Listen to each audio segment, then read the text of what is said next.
Fire in the hole. We are back to talk about another trip to Silver Dollar City, this time with my full review of Fire in the Hole 2.0, plus rides on Powder Keg, Time Traveler, lots of coasters and other attractions, and our whole day at Silver Dollar City, one of the best regional parks anywhere.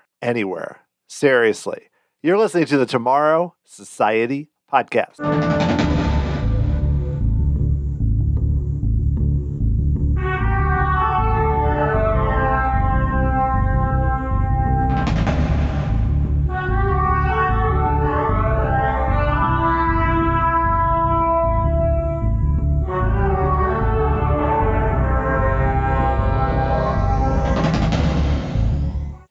Hey there, thanks for joining me here on episode 234 of the Tomorrow Society podcast. I am your host, Dan Heaton. Today's episode is all about Silver Dollar City and a focus on the new attraction there, the $30 million expansion of Fire in the Hole. And you'd say, Dan, Fire in the Hole was already there. What are you talking about? Well, this is kind of a rarity what they did, which I know if you're familiar, if you heard my podcast with Arthur Levine or other, YouTube, wherever, you know about this already. But basically, they closed the previous version, which was over 50 years old, and brought in a new version, worked with RMC on parts of it, and really made a high-class mix of a dark ride and a roller coaster. I'm going to talk about that more. Plus, just other elements of our trip, including a coaster I had not done before, despite multiple trips, plus repeat rides on some really great coasters, talking about some of the odder attractions, everything we did. I went there with my daughter Etta, who had also gone to Walt Disney World with me in March, who is becoming quite a fan of roller coasters, I have to say. So let's get right into it. Let's talk about Fire in the Hole 2.0 and my trip to Silver Dollar City.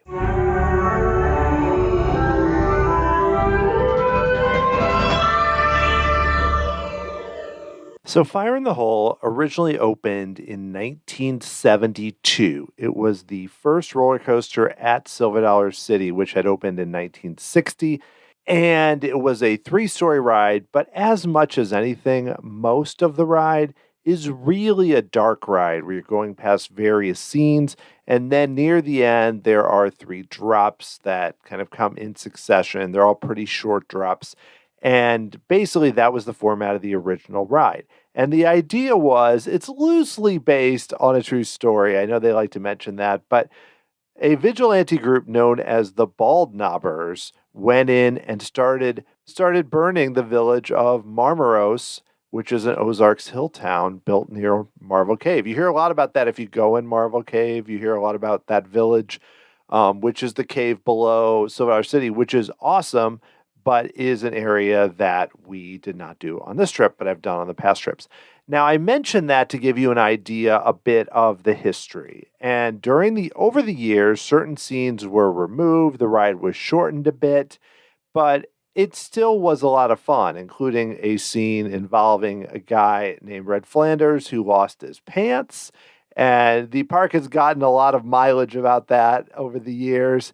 And, that was a really funny scene. And then, of course, near the end, you had a bridge that was collapsing. You almost ran into a train. Then you ultimately took the final drop where basically you would hear fire in the hole. And then as you went down, water would shoot out to, in theory, take over and stop the fire in the village. Now, that was a very basic explanation of what Fire in the Hole was.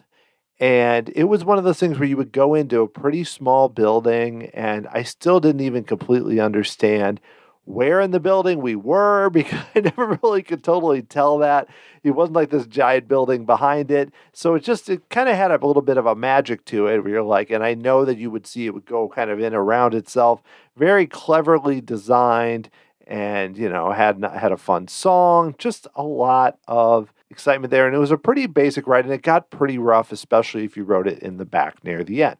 So there were rumors that they were going to close Fire in the Hole. That building is in pretty rough shape too. And they ultimately, last year, Silver Dollar City did, with a lot of fanfare, made an announcement where they actually were, we saw this big building that was being put up last year when I was there over spring break. And I was, what is that building going to be? And as I read, it was like, the rumor is it's a replacement for Fire in the Hole. But I didn't realize at the time it was going to be such a basically straight up replacement in a way. And not in a negative way. It's just very interesting. This park really pays attention to its history. They draw all ages. You have roller coasters that draw a lot of younger guests, a lot of families. But then because they have so much in terms of entertainment and craftspeople and stuff, you could go there as like, especially if you're not a coaster or a ride person, and maybe you ride the train, but you don't have to ride any of the thrill rides. I mean, I'm not as interested in that side of it personally at this time, but I know a lot of people that go there just to see the craftspeople or to ride the train and eat some food and see some shows. They have a lot of shows indoor and outside. And just they take really good care of the park. The park is owned by Hershen's Family Entertainment. And it is something interesting to note if you've been to Dollywood, one that's also owned by Hershen. At one point was called Silver Dollar City, Tennessee, and they have a ride called Blazing Fury that is very similar to the original Fire in the Hole in a lot of ways. So if you've ridden Blazing Fury at Silver Dollar City, Tennessee, or now Dollywood, you pretty much have experienced the original Fire in the Hole. Now, I will say that when they made the announcement, I thought that is so interesting because they, obviously they sell the fact that it's a huge expansion, biggest expansion we've ever done. And also the idea that they are going to still retain the elements that made Fire in the Hole what it was. Now, I assume they might add, a little more thrills, or they might add, they did add scenes and everything, but the overall gist of it is very similar. And the new ride even still has 3 drops that are very similar, though not the same, and a lot smoother. So I want to talk a little bit about our experience now getting there, because the goal of this trip was obviously to ride that. There were a few other goals, but the main goal was to ride Fire in the Hole 2.0.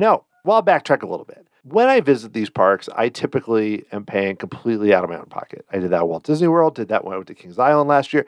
That is typically the way I often do things. But I will say on this trip, it was a little different. I had connected with the media at Silver City and was able to, just being somebody who's going to cover it, to get reduced price tickets. They were not free. So I did have that benefit. And then them being just nice, they gave me a front of the line pass, good one time for Fire in the Hole. However, when we arrived, I didn't want to just show up and use that because I've been tracking the wait times and I knew that it was going to be very popular. I should also mention, everything else on the trip I paid for myself, including the hotel, which I'll talk about, and food and everything else. I just want to mention that because it does impact, normally I want to be very clear on exactly how much I paid for tickets or everything else. This one I paid less for the tickets, which I really appreciated, but it will not impact at all anything I say. There's, it's no quid pro quo. I'm going to say what I think about everything. And the fact that I'm overly positive is mostly just me really loving this park. That's the main thing. We had about a 3.5, 4 hour drive from St. Louis, stayed the night before, and so then got up, and the park was opening at 9:30. And I wanted to get there around 8:30 or so because I knew we had to go to guest relations to take care of everything with the tickets. That sometimes takes a while. So we did that. We showed up at 8:45, got through that pretty quickly, and got to basically, for lack of a better term, rope drop at about 9:10. And they let you go through the main entranceway and then a little bit down the hill because there's a very large hill, and then they stop you there.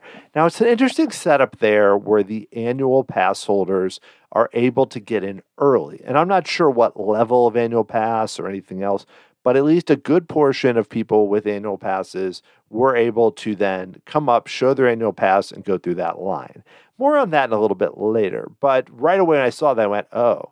Because I kind of had this image of us getting there before rope drop and getting on Fire in the Hole with basically no wait.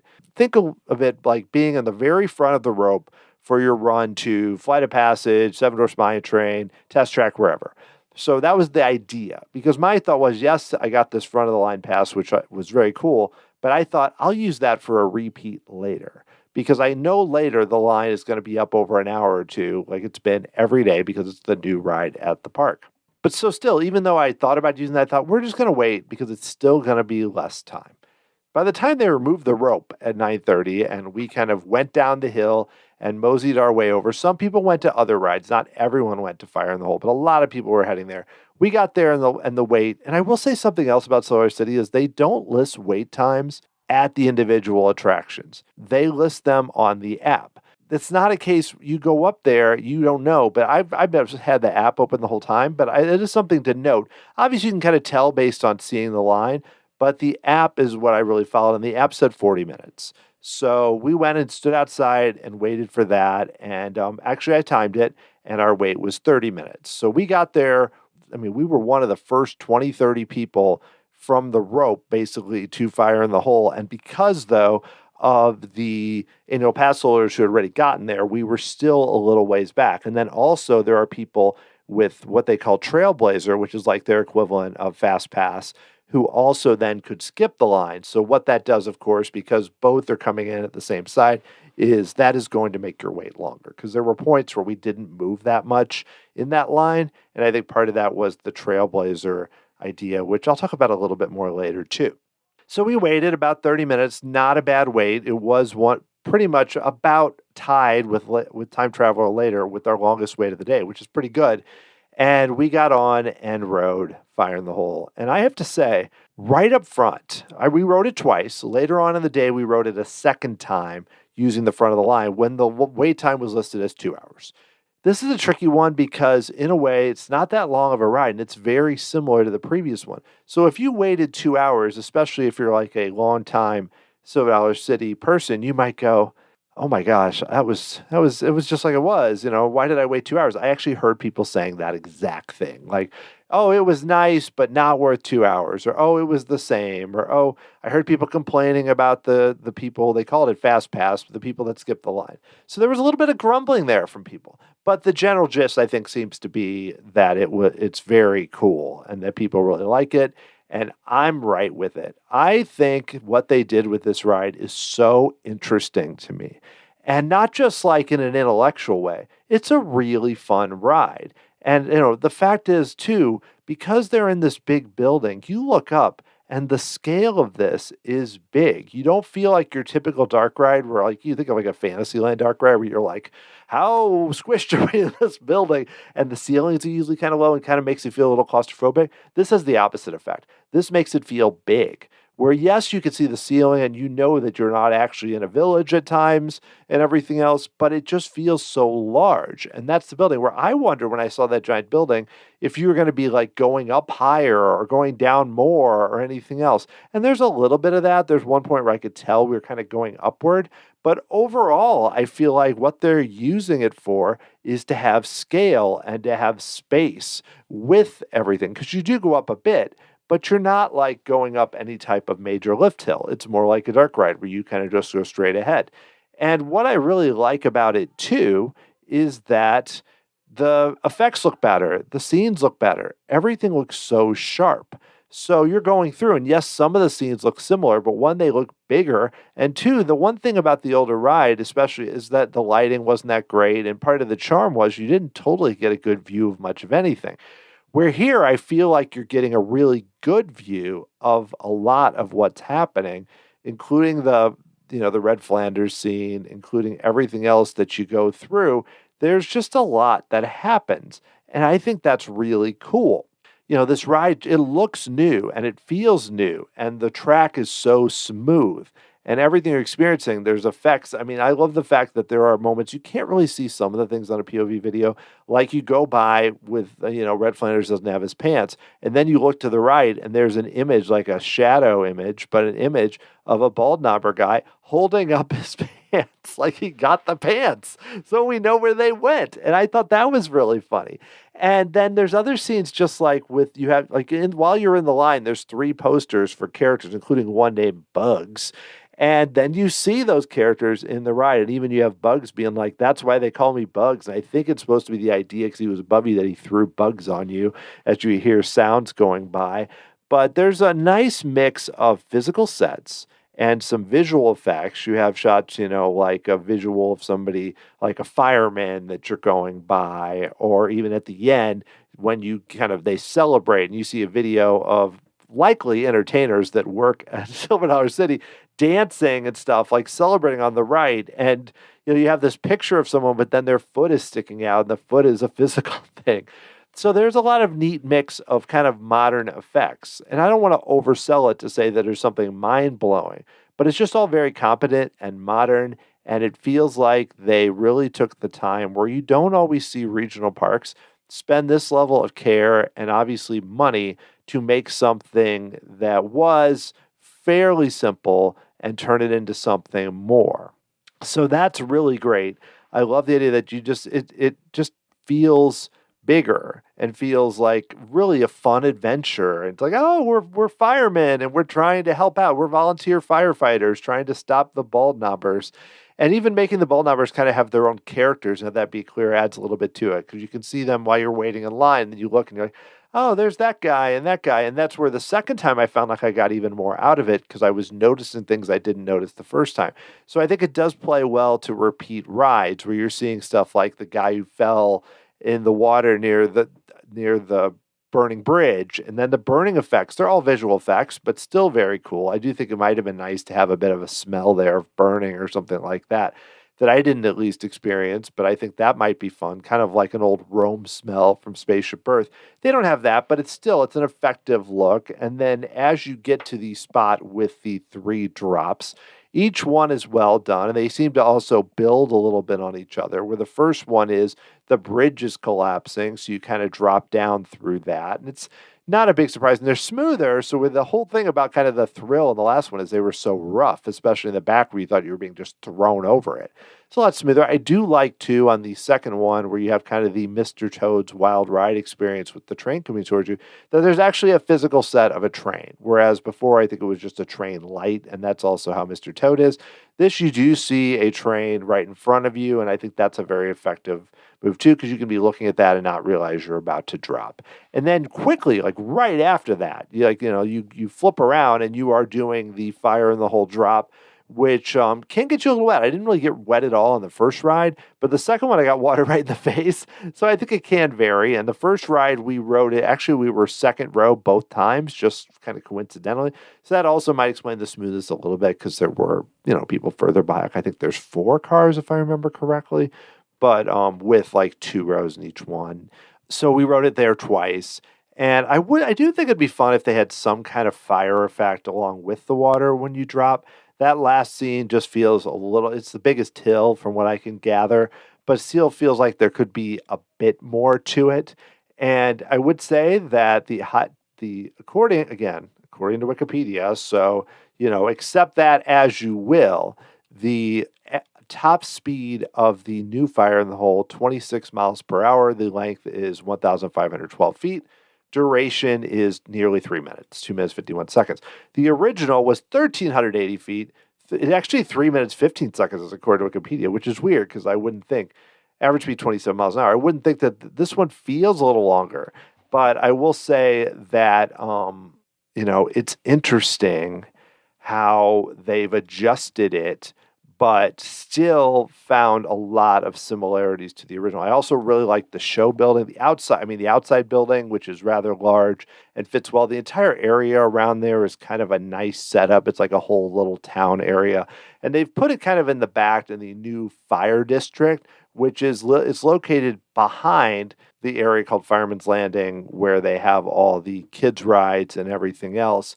Well, like Firefall, and then you have a lot of kids, with Lucky Dog and some different rides there. But behind that, so it's interesting too, is having this ride, which ultimately will settle in with a certain wait time. But right now is the most popular ride in the park, I believe, at least in terms of crowds. And it may also be in terms of how much capacity it has versus some other rides. But it's drawn big lines, if nothing else, like a good 2 hours. That was the top I saw. But it got down to an hour in mid-afternoon. Probably by the evening, especially with some rain and stuff, you probably could have got on pretty quickly. But we rode it twice, and I will say that I think this is a great addition to the park. And also, it feels a little more thrilling, or at least a little more epic than the original, and it's kind of a more, a bigger area. But you think about the park and how the coasters are set up. And I talked about this a little bit with Six Flags St. Louis and Rookie Racer, and especially Disney World does a good job with this. But kind of the various steps that you take. You start out with the Grand Exposition coaster, which is the little kids coaster. Then you have Fire in the Hole, which functions a little bit like Seven Dwarfs Mine Train.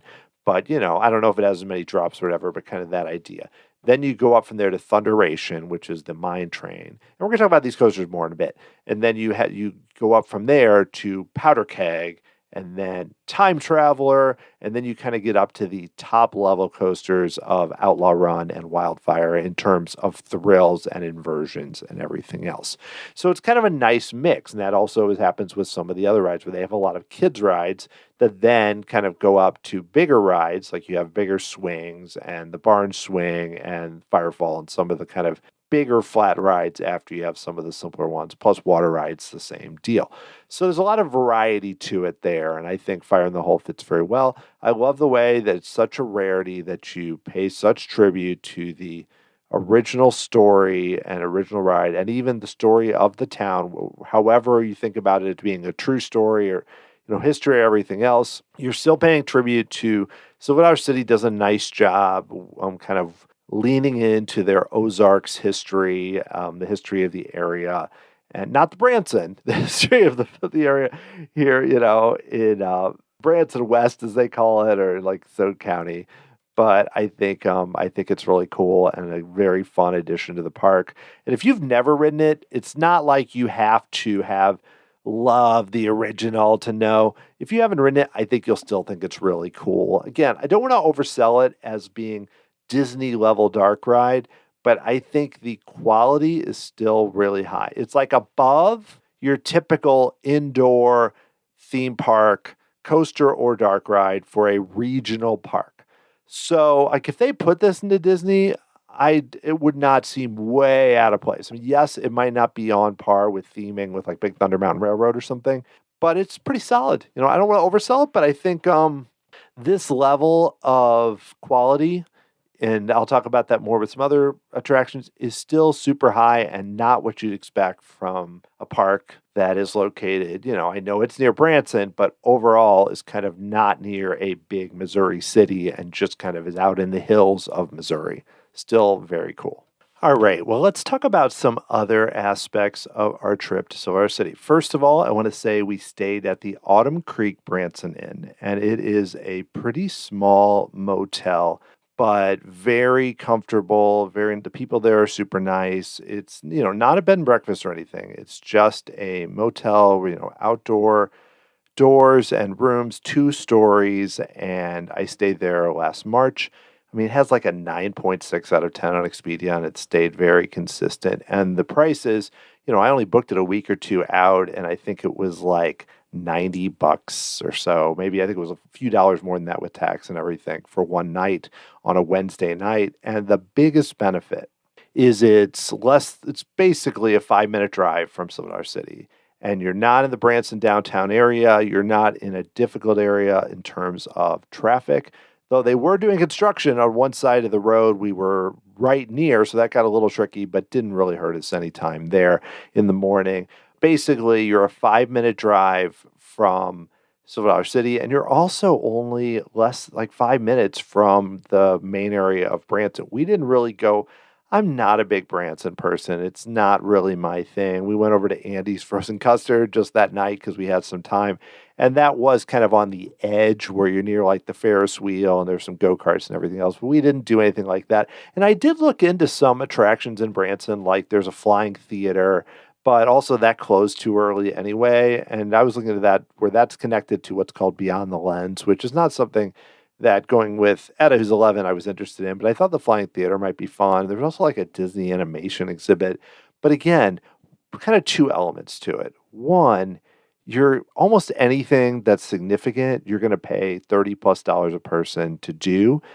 And then you're also getting there and having to deal with kind of the traffic in this kind of 2-lane downtown Highway 76 through Branson. It's just a bit much for me. My goal was Silver City, which is a park that I really like. Silver City is not far from downtown Branson at all, but just a little bit to the west in the hills. And so we stayed at this motel. I wouldn't say it was the most comfortable bed I've ever slept in, but I always have a hard time when I travel. So it wasn't that different, but everything was clean and the person at the office was very nice. It's very basic, but you can't really beat paying that price. I mean, I didn't look into Airbnb or anything just for one night. I felt like this was pretty reasonable. And the biggest benefit is I just wanted it to be easy to get there fast in the morning. And that's totally it. There is a Best Western that is technically closer. That's basically a less than a block. It's right next to it. And we did stay there in 2019 and had a good experience. I just read a lot of reviews that said it had kind of gone downhill in the last few years. I can't say that from personal experience, but that is something also look into if you want to be the closest, closer than the campground, closer than where we were. That would be the one, but we're still close enough where you're talking the difference of 5 minutes, at least on the day we went. So it really didn't make a difference. Stayed there, worked out great, got up, left our place at about 8:30, got there, to the tram. Also parking at Silver City is free unless you want to pay extra for preferred parking, unless you have serious issues with moving even a little bit. I wouldn't recommend it. The standard parking that you can park really close to a tram stop, and we only waited a couple minutes. They actually brought a bus over. I guess they do when it gets busier. So we actually got on a bus. It's only a few minutes to ride then to the front of the park. Same with leaving, really easy. And that's the thing, where if I compare the price of a ticket, notwithstanding what I paid, but in general, a ticket to Silver Dollar City is more than somewhere like Six Flags St. Louis or even Kings Island, what it would have been, where those kind of often fall in the like $50, $60 range. You could probably find a better deal, but around there. And this one's falling more in the kind of 80, 90 range. One of the reasons is one, I think it's a little better and they offer more. But two, you got to remember parking. Six Flags St. Louis charges $35 a day for parking. Kings Island was $30 last year, though I bought a ticket where it was included with the meal plan, and that was actually a pretty good deal. But in general, I think that's the big difference. You have to do apples to apples. You have to basically say admission plus parking, and then you get the idea. And I found the parking situation, at least the time we arrived, maybe if you arrive exactly at opening time, it's a bit different, to not be too bad. If you are driving up from St. Louis or anywhere around, like I said, Google Maps said 3 hours, 27 minutes for the whole trip. But, we stopped in, one area in Rolla for coffee and then stopped for dinner at a Panera in Springfield, Missouri, which is the closest big city to there. So it actually ended up taking more in the 4.5 hour range going down, and going back seemed to be even a little longer. But still, that's more me. And I'm sure also if you drive a little faster, there was some construction and I don't really push it there. You might be able to do it faster. Also can get there pretty easily from Kansas City and, of course, from Springfield and some of the surrounding areas. But it's worth the drive because I will say, if you are a coaster fan, there's a reason that on channels like Coaster Studios and others, that they make such a big deal about Silver Dollar City. And it is because they have a world-class collection of roller coasters, and not even including Fire in the Hole in this. So let's just, right off the bat, the real gems. I mean, Outlaw Run, it was one of the first coasters I mentioned them earlier, from Rocky Mountain Construction, RMC, and it is intense. It's also out in the woods. I didn't do it on this trip, but in the past, it's really great. It has some crazy inversions. I've talked about it on past trips, so I don't want to talk too much about it, but I will just say it's definitely worth your time and is an amazing night ride, and it's way in the back of the park.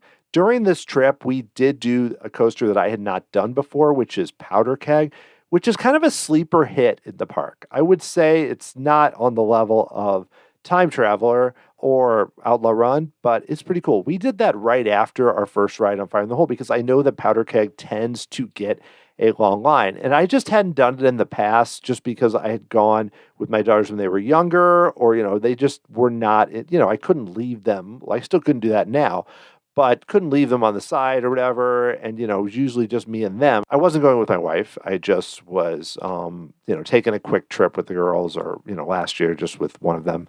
But this time, Etta, when we went to Walt Disney World, had done Guardians of the Galaxy Cosmic Rewind, Tron, Light Cycle Run, Slinky Dog Dash, everything, and was really kind of itching for something on that scale or higher.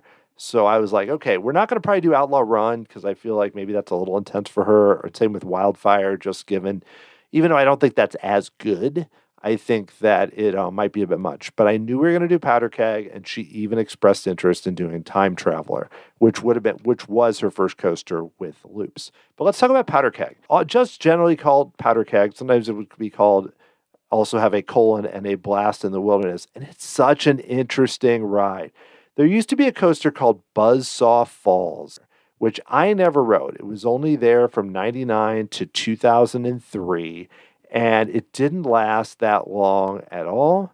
And, had a lot of maintenance issues. So then they came back and opened up this ride, which opened in 2005. And it goes as high as 98 feet, has a 110-foot drop. The speed is 64 miles an hour. And I think this is me.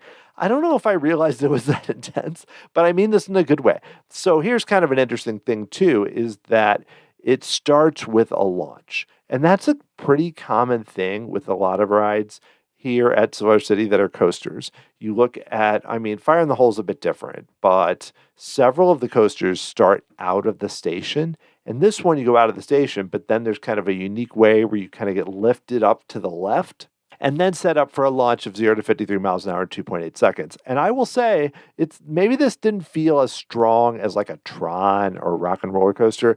This is a pretty cool launch. It really takes off and lifts you up over that hill. And then later on, you do kind of a typical lift hill and then have more. But this one it's a lot of airtime. That first, you get pulled way out of your seat in that first launch, going up that hill and down the big drops, several big drops there and turns, and there's kind of a cool helix near the end.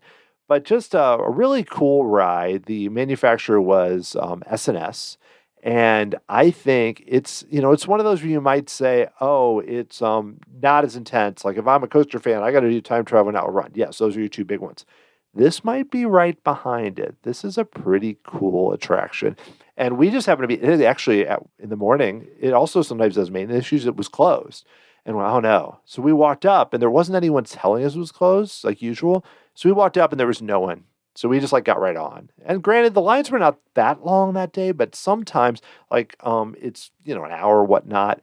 But I think this is a really cool steel coaster, and you should definitely check it out. It's kind of way off in the corner, too, on one side. That is one thing about Silver City, is that I tended to there's areas of that park where I got turned around a lot.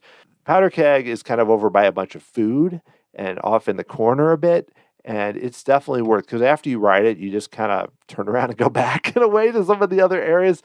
But that's super cool. And I'm not going to go in chronological order here. I'm going to talk about some of the other coasters we did, and then I'll talk about the water rides. So kind of put them in categories. Another coaster that we did that I thought was really fun, I've done it a bunch of times. I actually remember riding this near the time, like when I went to Silver City when I was, I believe, right before I started college. I'm trying to think. I went to Silver City, and I think it was either maybe after I was a senior in high school or possibly maybe when I was in college. I forget. But at the time, there was a new coaster that had opened in 1993 called Thunderation, which is an aero steel mine train coaster. At the time, it was only the second coaster in the park at the time. And it was super cool. And I remember thinking, wow, this is pretty intense for me, because I wasn't a huge coaster guy in high school. Now, of course, it pales in comparison to the others, but it's still pretty cool. And so we did do this. Etta had never done this before. We wanted to ride it a second time, but it got closed due to rain and never really reopened. That is something to watch. It didn't rain that hard, and that thing was closed for multiple hours, and they had to go walk the track and everything. So I think part of being an old ride, that is going to happen. I compare this a lot to Adventure Express, which is the one I did at Kings Island last year, also an aero mine train. Kind of the later ones. We have an aero mine train called River King Mine Train at Six Flags St. Louis that is older and not as impressive. This one felt more like Adventure Express, and that's also the benefit of really being out in the woods, which I think is really cool. But you basically drop right out of the station and turn a few times, go down a hill, and then enter a really cool helix into a tunnel.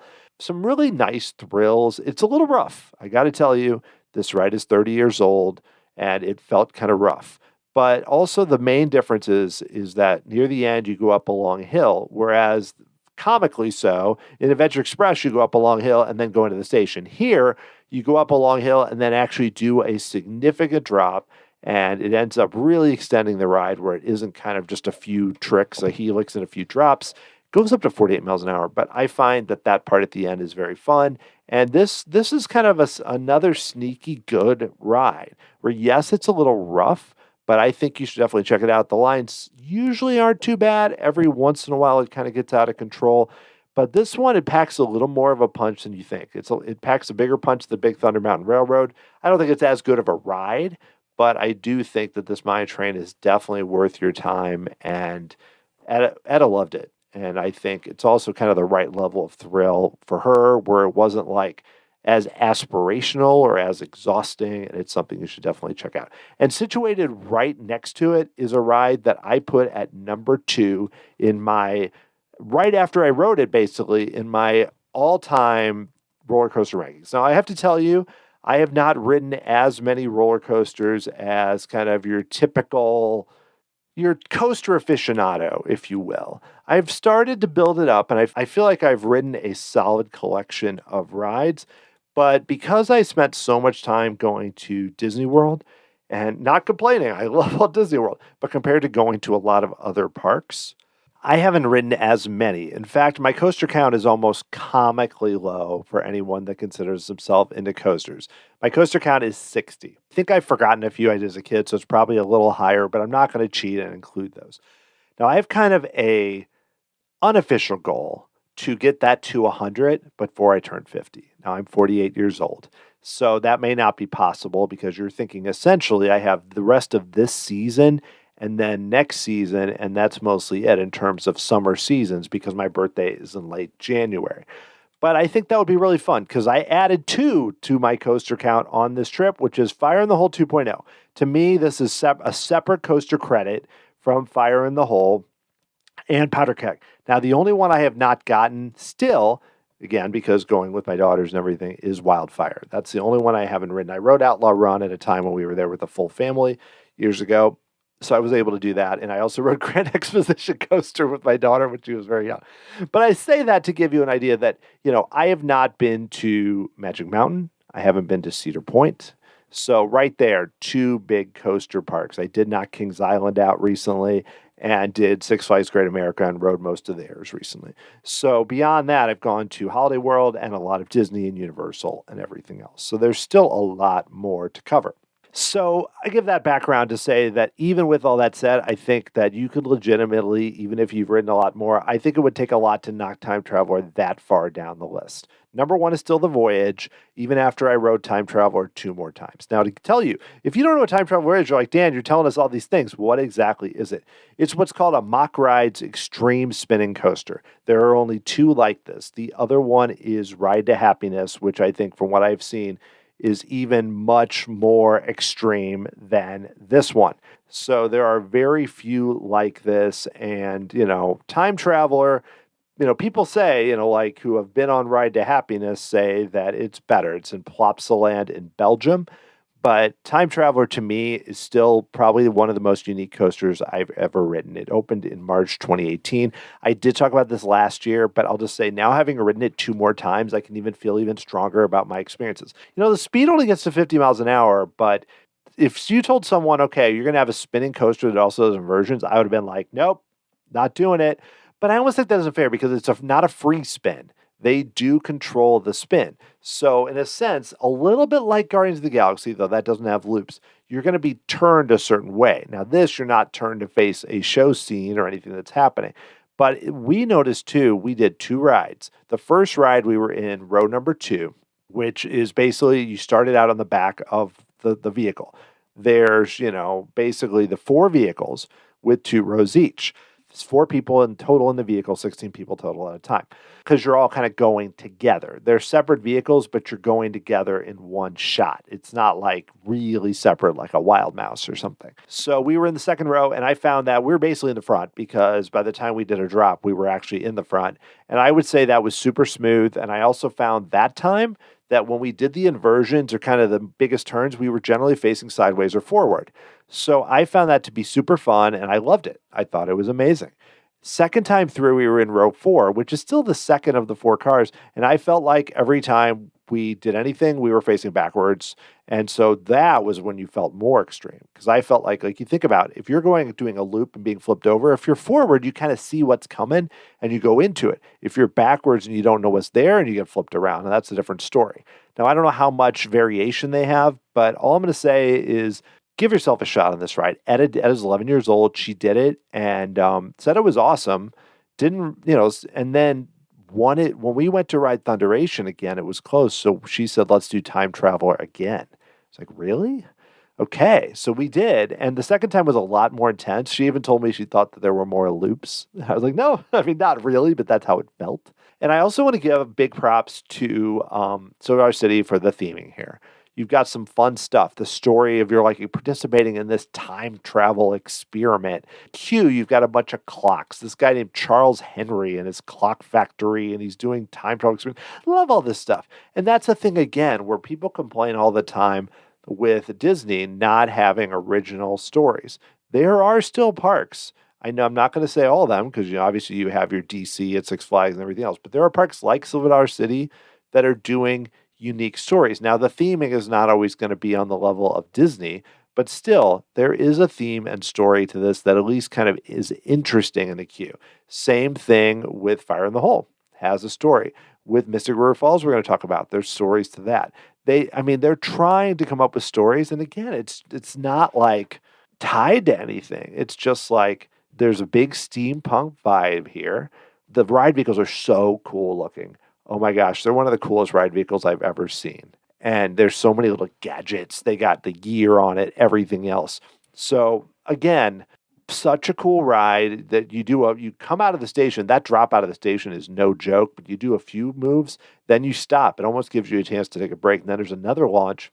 And I got fooled and I'd forgotten because you hit a point that I thought was the brake run, but it actually was another launch that shot you up there. And I just say, don't sleep on this ride.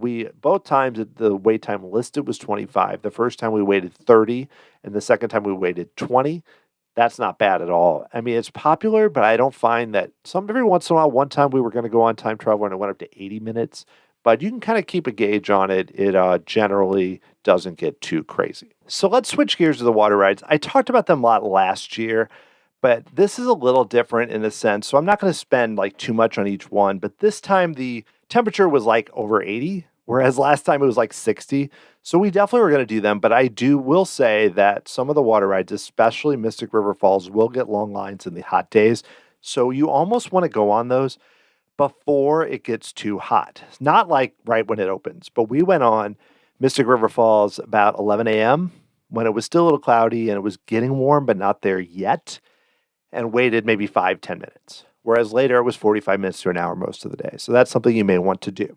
I'm just going to reiterate again how cool this ride is. I think it's the best raft ride I've been on. Better than Grizzly River Run at California Adventure, but much newer. And it has a huge drop. And there's really almost no way to not get pretty wet, but really there's one spot with 2 seats. Whoever's facing backwards when you go down the huge drop, which is the largest drop in the Western Hemisphere, is going to get soaked. I mean, that both times this happened, we were facing back and got soaked. That was last year. This time because when you come out of this big elevator, there's a lot of cool rapids, great rock work, looks awesome. It's a long ride. So there's a lot to it even without the big drop, but then you do this kind of spiral lift or you go up this elevator and then you spin around. Whoever comes out of the elevator facing backwards will spin once and then be facing forward. At least that's how it's happened both times I've ridden it. And so we were facing backwards coming out of the elevator, knowing that we even talked about it with other people in our vehicle that we probably are going to be safe. And then there were 2 people that were the opposite way that got drenched.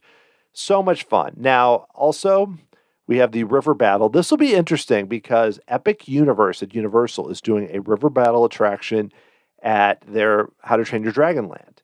The biggest themed River Battle attraction they've ever done is this one, which is Tom and Huck's River Blast, which is a river battle ride with themed to Huck Finn and Tom Sawyer kind of era. Nothing too specific, but again, a nice theming atmosphere. You can shoot different targets. Some targets shoot water on you. Some give you a fan. Some make things happen. And we had that ride. There's almost no way not to get soaked. I mean, maybe if there's no one else because we rode it with almost no one else last year, but no one else even shooting you from the side and from behind you might be good. But what happened here is we were facing one direction and we did get into some water fights with people outside who were shooting at us. But what got us is then you actually face off against other boats. And unfortunately, the other boat was facing my back. So I just spent the whole ride getting shot in the back with water with nothing to do. And I came out of that so soaked. My shorts and socks never recovered from this ride. And then later on, we did the log flume, which again, of the three, I got the least wet. And the log flume is basically you spend a lot of time not seeing much. There's a few little sets and everything else. There's a boring tunnel, but the hill is still really good. It feels steeper than, not as tall, but steeper than Splash Mountain now, Tiana's Bayou Adventure.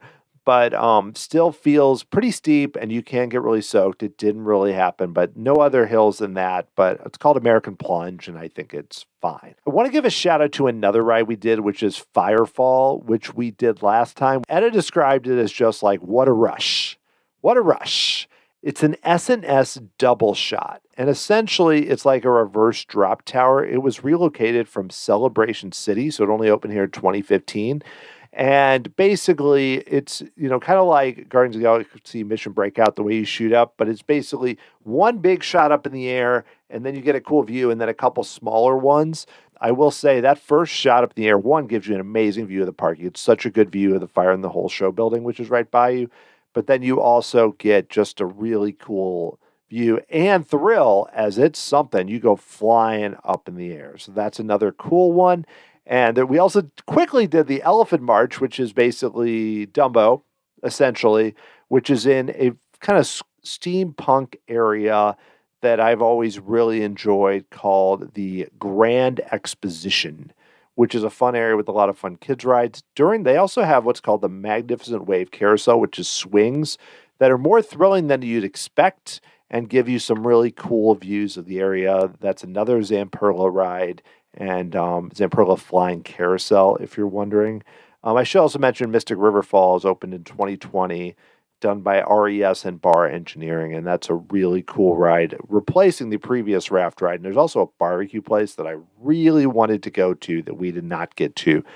I also want to mention just a fun ride that we've done so many times, that we did 3 times on this trip, the Flooded Mine.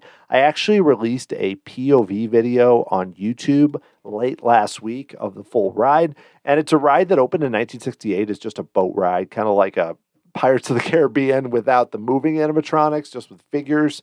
But it's basically the idea that a prison has been flooded, and they added guns in the early 90s, and it's an interactive shooting ride, definitely old school, one of the early types. Makes Buzz Lightyear seem advanced, even the one in Florida.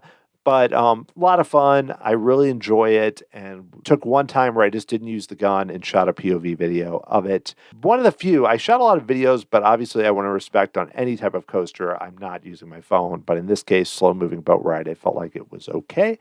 And I think it's super fun, and it gives that fun of a shooting ride, and it just has a lot of like nice scenes. You're shooting at targets, not at prisoners, to be clear. I remember going in '94 when we got to shoot with the guns, and it's really the same ride as it was then. I love that they make the employees wear like prison garb, like the striped clothes. I think that's really funny too. And we walked through Grandfather's Mansion, the anti-gravity house, which I still don't totally understand. Certain rooms, it gives me a headache, but I think it's really funny. So I think that's all the rides I wanted to talk about. I did want to mention where we ended up eating, which I typically don't talk about food that much there, but I want to talk about what we had for lunch and then ice cream, because that's another cool thing. We just ate breakfast in the room, but I did want to say, if you get there at 8:30, they have a breakfast buffet that looks really good. They also have cinnamon rolls. Those are things that you may want to arrive early for. Ed is not into cinnamon rolls, and I just thought, why don't we just eat some things we brought in the room since we had a car? It was pretty easy there. And then, but at lunch, Ed also kind of a picky eater, but does like cheeseburgers. So we went to the Lumber Camp Hamburgers. What I like about this area, too, is there are a bunch of food places right next to each other, so a lot of different options. Another thing that's cool that I want to mention to you, though I probably shouldn't tell too many people, is mobile order, which I've never used before. On the Silver Dollar City app, certain dining establishments, you can do mobile order. And granted, one thing I noticed, you can't really customize what you're having. Like, I think what I found so good about the Disney mobile ordering system is how I could say like no cheese or choose anything. Like, it was a lot more intuitive. There were some really cool options there. Here, it's pretty much you're choosing the type. And I also think they may expand this in the future, but I'm going to say this saved us a ton of time. So I got a lager burger, which is just a burger with lettuce, tomato, and bacon and cheese. Came with fries. It was $13.49. Etta got a kid's meal of a kid's cheeseburger.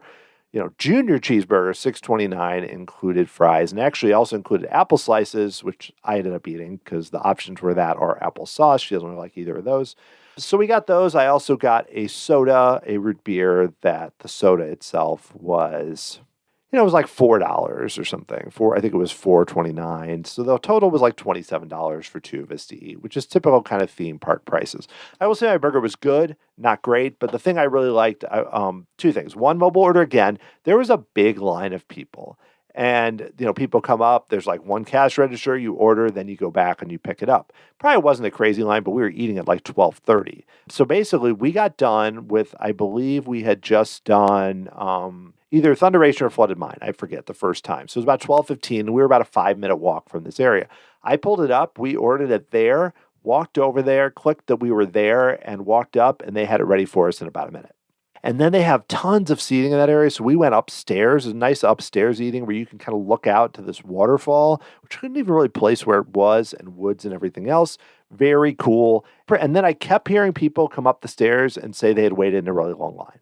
So I think for us, that was a big benefit to use the mobile order. We probably saved one, a headache, but also a good, at a minimum, I'd say 10 or 15 minutes, if not longer, by using it.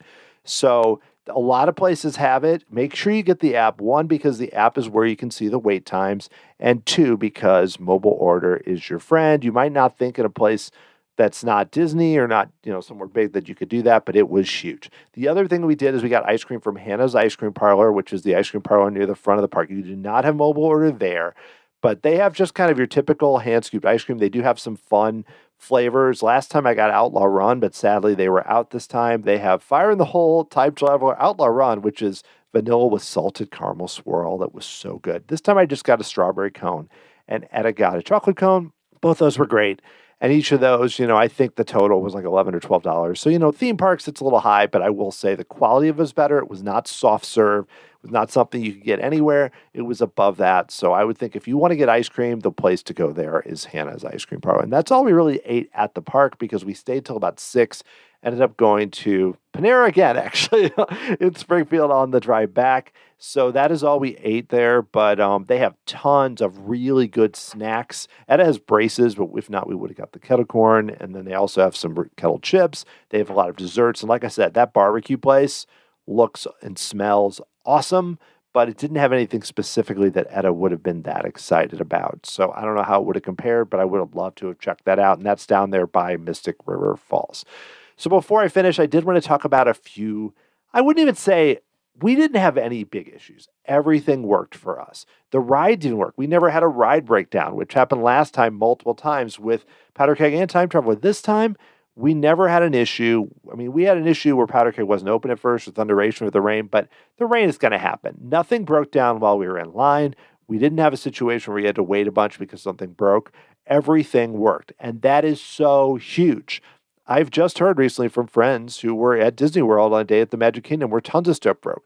This happened to us when Ed and I went. And not to make this is not about Silver Dollar City versus Disney. It's just about when you visit a theme park or amusement park, whether or not things work is kind of the undervalued or under-talked about difference between a great day and a terrible day. Because there's nothing worse than traversing yourself around the park and backtracking and doing everything and have things not be open. And have things unexpectedly, or even on the app, they say they're open, by the time you get there, they're not. Or, we add in Disney with Lightning Lane, completely different thing.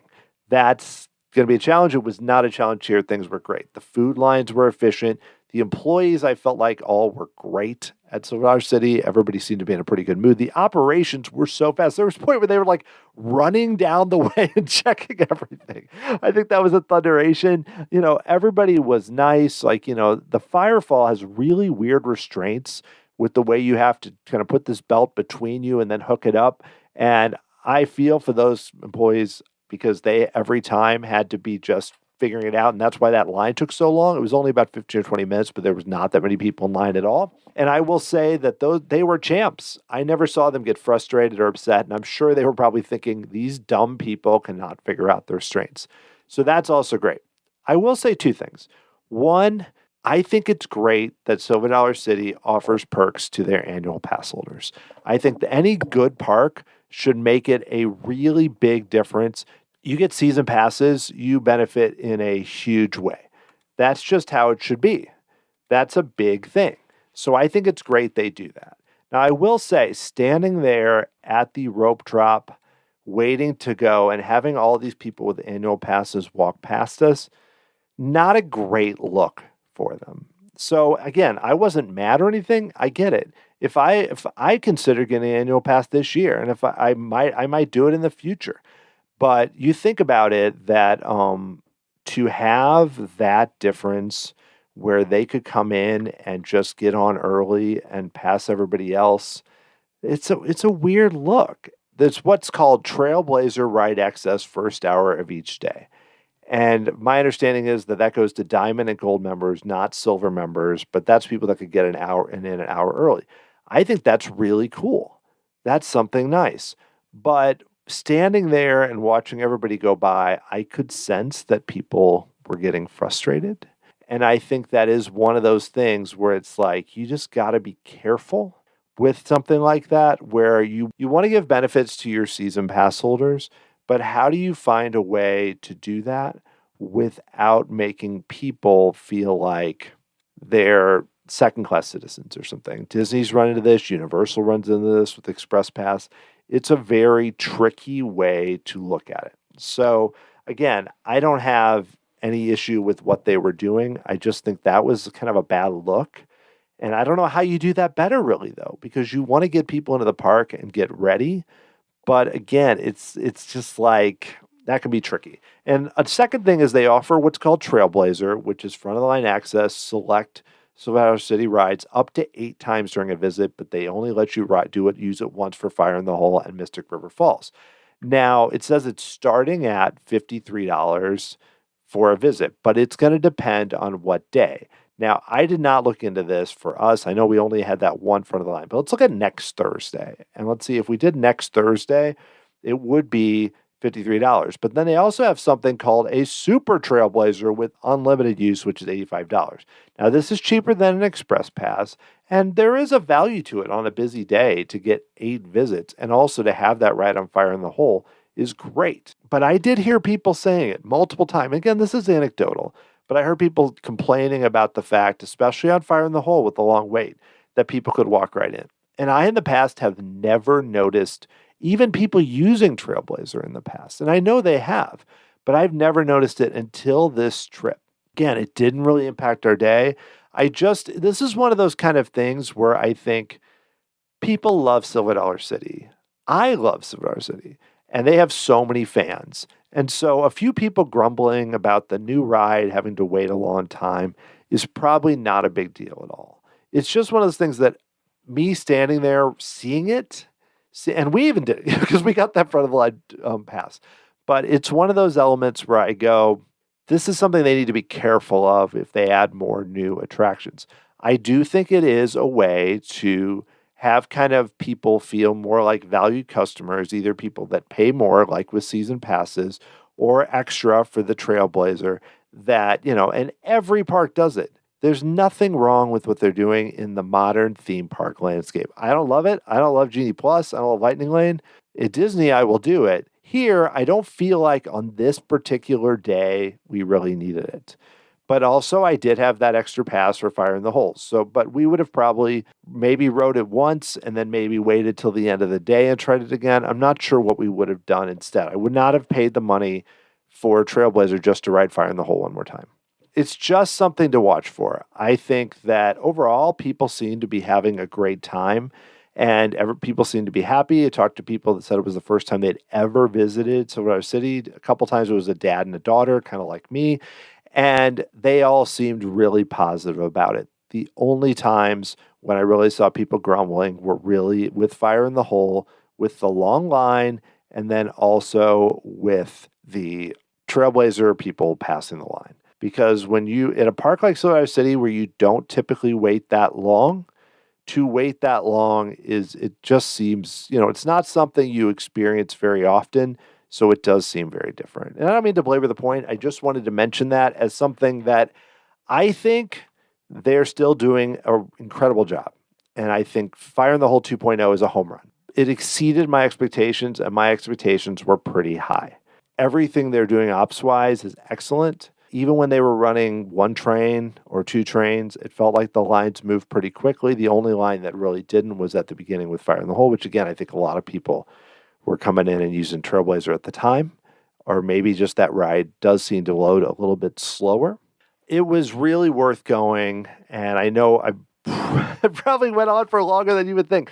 I didn't record any audio in the parks because, again, similar to when I went to Walt Disney World, I've taken a few videos, but especially when I'm going with Etta, I really want to appreciate that we're both there and have fun as a guest.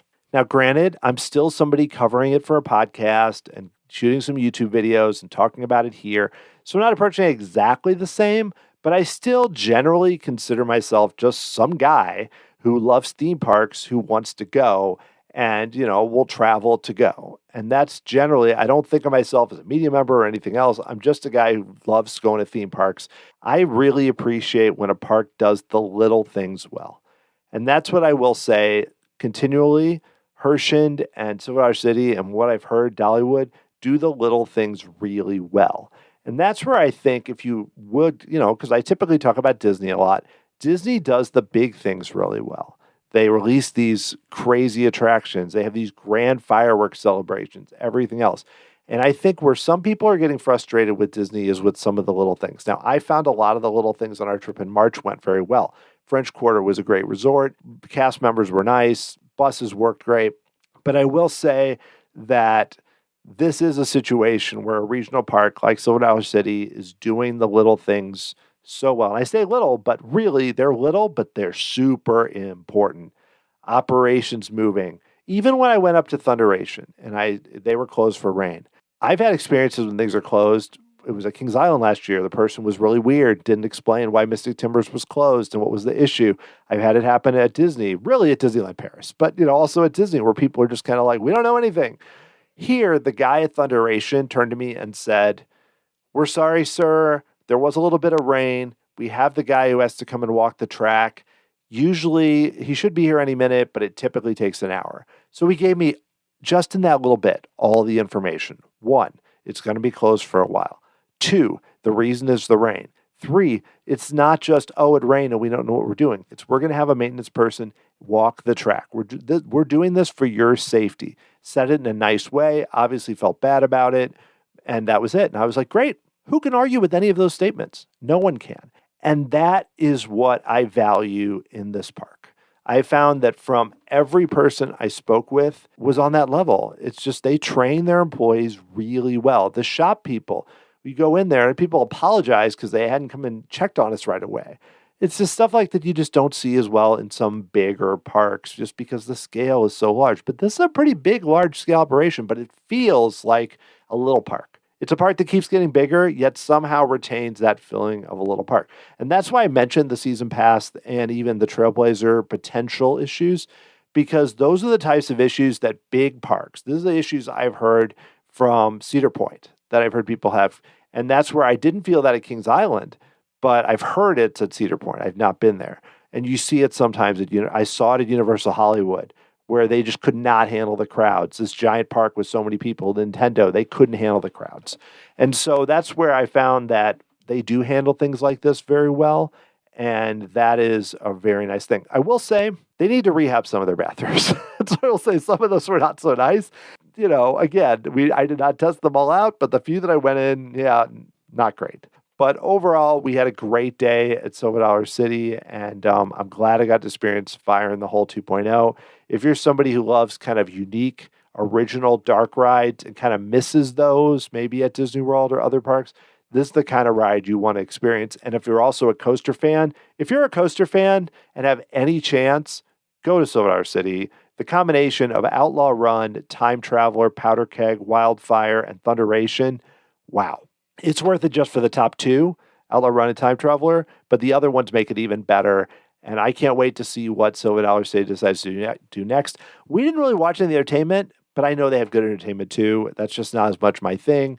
If you're into crafts people, if you're into seeing people make glass and do blacksmith and all these other crafts, that is something that we didn't do at all, but I know is a really big deal. But I'm going to close this out because I could go on for hours about this park. I'm not sure when I'll get back next. I've gone the last 2 years, and I would love to go again, but there are so many other parks I want to get to. The real draw this time was getting On Fire in the Hole 2.0 and Powder Keg, because I hadn't done that before. But I am curious to see what they do next. I know they invested a ton of money in Fire in the Hole, so I'm curious if they make some smaller changes, and will they do some sort of big upgrade to Flooded Mine? Because that's the one you could really do well. Or would they add another coaster, which I think this park could use one if they have the space. But anything they do is going to be top notch, and that's what's really important. Now I just need to get to Dollywood because I know they have just everybody raves about them, but that's a little further. It's like 8 hours away, and I just haven't made that trip so far. Well, that's going to do it for this Silver Dollar City trip report. I'd love to hear what you think of this episode. Have you been to Silver Dollar City? Have you ridden any of these coasters? Do you have any questions if you're planning to go? Reach out to me at dan@tomorrowsociety.com. You can follow me on all the social media. Just search for Tomorrow Society. You'll find me wherever you essentially are out there talking about theme parks. I also have a YouTube channel. I mentioned the Flooded Mine POV. I'm also going to post a few other videos in the upcoming weeks. So you definitely want to subscribe to that. Just search for Tomorrow Society and you can find the YouTube channel. I want to give thanks to Ryan, who's my newest member of the Tomorrow Society through Patreon. Thank you so much, Ryan. It really makes a difference.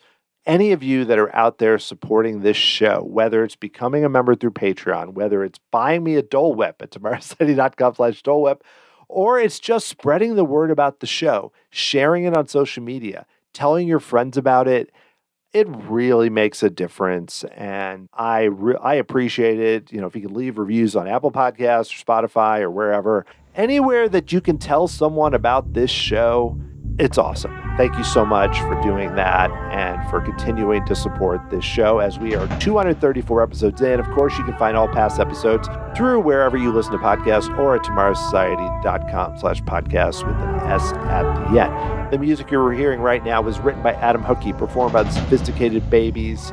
Thank you so much for listening to this Silver Dollar City and Fire the Hole 2.0 trip report. Next time, I will be talking with Imagineer Joe Garlington about his work on interactive attractions like Disney Quest, Turtle Talk with Crush, Monsters, Inc. Laugh Floor, and Test Track 2.0. I think it's going to be a good one. You definitely want to check out this interview. Hope you're all doing awesome out there. Thanks again for listening to this episode. I'll talk to you again next time.